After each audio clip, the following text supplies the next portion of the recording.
नमस्कार, मैं हूं नैन्सी खबर प्रधान से। आज हमारे साथ स्टूडियो में गुंजन चौकसे जी हैं, जो बीजेपी की स्पोक्स पर्सन भी है और भोपाल की वाइस प्रेसिडेंट भी है और बाय प्रोफेशन वो एक एडवोकेट है। तो आज हम उनसे कुछ सवाल जवाब करेंगे। बहुत बहुत स्वागत है मैम आपका हमारे स्टूडियो में।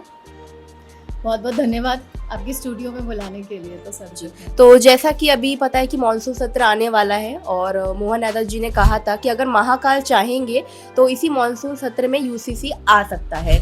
तो आप क्या है, आपको जैसे कुछ विजन है इसका और क्या प्लानिंग है, आप उसके बारे में हमें बताइए। देखिए, जब यूनिफॉर्म सिविल कोड की बात होती है यूसीसी, तो ये एक ऐसा कानून है जो हर धर्म की महिलाओं को, हर धर्म क्षेत्र के लोगों को एक समान नागरिकता देने की बात करता है।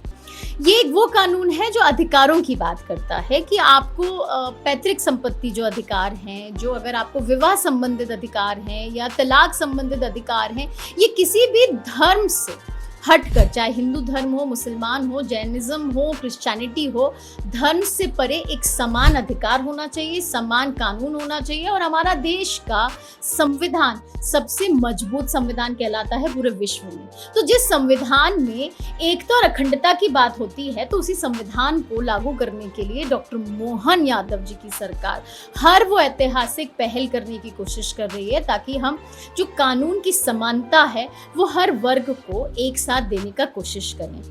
और यूसीसी के लिए डॉक्टर मोहन यादव जी का प्रयास है कि हम इसी मॉनसून सत्र में उसको लागू करें ताकि जनता को इसका लाभ जल्द से जल्द मिल पाए। और ये कई महिलाएं, अब मैं किसी धर्म का नाम नहीं लेती, पर कई महिलाएं बहुत कुछ सफर कर रही है एक स्पेशल कानून के चलते।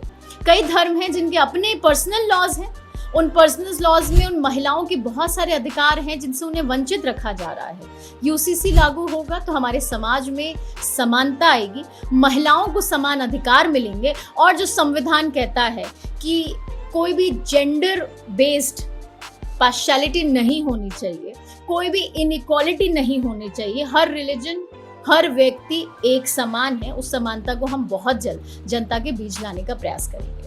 बहुत बहुत धन्यवाद। आपने जो पॉइंट्स बोले, इससे आई थिंक जो नॉर्मल पीपल हैं जिनको पता नहीं होता यूसीसी क्या है, उसके बारे में डिटेल में पता चल गया है। अभी मैं दूसरा सवाल पूछती हूँ आपसे। जैसे कि मोहन सरकार को अभी 2.5 साल हो चुके हैं, हमने डेवलपमेंट देखा, क्या ग्रोथ हुई, सब कुछ देखा। तो अभी जो 2.5 साल बचे हैं उसमें सरकार की क्या विजन है, क्या प्लानिंग है, आप प्लीज़ उसके बारे में भी थोड़ा सा हमें बताइए। देखिए, जब भी कोई सरकार आती है तो जो कार्यकाल का समय होता है वो पूरा 5 वर्ष होता है। और हमने पहले भी देखा, जब कांग्रेस की सरकारें थी तो वो पूरे इंतजार में रहते थे कि अभी तो काम शुरू होगा।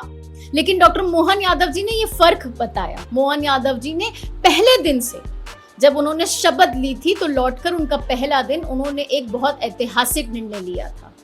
वो पहले दिन से आज 2.5 साल तक वो निरंतर जनता के विकास के लिए, सेवा के लिए, सुशासन के लिए निरंतर उस पथ पर आगे बढ़ रहे हैं। और सरकार और संगठन मिलकर काम कर रहा है जनता के लिए, गरीब के लिए, किसानों के लिए, युवाओं के लिए और महिलाओं के लिए। इन चारों जाति को सशक्त करने के लिए, समृद्ध बनाने के लिए, स्वावलंबी बनाने के लिए, इनको सुरक्षित रखने के लिए हर वो कदम सरकार उठा रही है जो जरूरी है। 456 संकल्प होते हैं, हमारे 456 संकल्प थे हमारे संकल्प पत्र में। और मैं बहुत गौरव के साथ ये बात बताना चाहती हूँ कि इन संकल्पों को पूरा करने के लिए पूरे 5 वर्ष है सरकार के पास, लेकिन 1/3 से ज्यादा संकल्प उस पे पूरे हो चुके हैं और बाकियों पे काम शुरू हो चुका है। तो ये दिखाती है सरकार की तत्परता अपने जनता के लिए काम करने के लिए। ये दिखाती है वो सरकार का विजन, जिससे वो एक मिशन बनाकर उस पथ पर आगे बढ़ रहे हैं, क्योंकि उनका एक ही उद्देश्य है कि वो जनता जनार्दन जिन्होंने चुनकर उन्हें यहाँ बैठाया है, जिस प्रदेश के वो प्रतिनिधि कर रहे हैं, जिस प्रदेश के वो मुखिया हैं, उस प्रदेश की जनता के लिए वो अपना हर वो ऐतिहासिक कदम उठाना चाहते हैं जो जरूरी है, जो उनके कल्याण के लिए है, जो उनके बेनिफिट के लिए है। और यही है भारतीय जनता पार्टी का मूल मंत्र, सबका साथ, सबका विकास, सबका विश्वास और सबका प्रयास। और इसी के पथ पर वो आगे। तो ये थी हमारे साथ गुंजन चौकसे जी, जिन्होंने हमें मॉनसून सत्र में आने वाले यूसीसी के बारे में काफ़ी अच्छी अपडेट्स दी और साथ ही मोहन यादव के आगे आने वाले जो वर्षों के जो विजन है, जो प्लानिंग है, उन सब के बारे में बताया। तो ऐसी अपडेट्स के लिए बने रहिए हमारे साथ खबर प्रधान के साथ। वीडियो अच्छा लगा हो तो लाइक कीजिए, शेयर कीजिए और कमेंट बॉक्स में हमें ज़रूर बताइए।